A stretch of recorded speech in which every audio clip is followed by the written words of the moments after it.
what is it like to bring Superboy, Cyborg Superman, Steel, and the Eradicator finally to the silver screen? You know, it's. I wish I could say something a little more exciting, but I think I was getting out of comics around that time. I remember the Death of Superman, the event, but I think I was old enough, or too old, to kind of like really be. Again, this is just me, like too excited for it because again, like half the people, I think I saw it as a little bit of a marketing event, and there was just too many books of the Reign of the Supermen for me to sort of keep up with, and so I mean, I think I've grown to appreciate them more, having to sort of work on this film, but also sort of going through the whole development process. I think they're all sort of like interesting characters with their own sort of motivations and like why they're there, why they're doing what they're doing. So the whole mystery of it, and I think each of the characters, each four of them, are strong characters, and they have a valid reason for being in the mythology. So Lois seems to be the heart of the movie. What is it like that scene between Lois and Diana in the bar when they're just talking about Clark or Kal-El and his passing? And it was very heartwarming. What was it like to bring that moment to the screen? Oh, it's funny because like that was one of the moments, like that, and I think the balcony scene.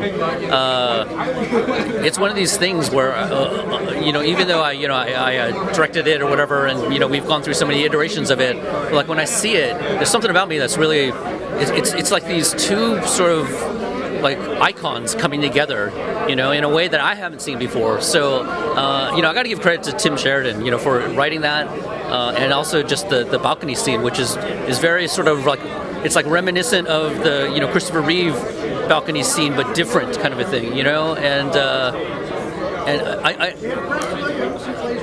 I love those scenes because I think there's so much subtext and there's so much about those characters that you have to honor, but how they react and who they are. I think it was so expertly written, but also I don't know. It feels genuine to me, and I don't know. When I watch those scenes, still I still get a little bit of a chill. Last question. As a director, what's it like to finally get your shirt rip scene, at the end of the movie, and then you get to have Superman fly away, Reeve style, and look at Earth and observe? Like, what is that like as a director, as a fan of? You created that. Like, that's a piece of you. What is that like?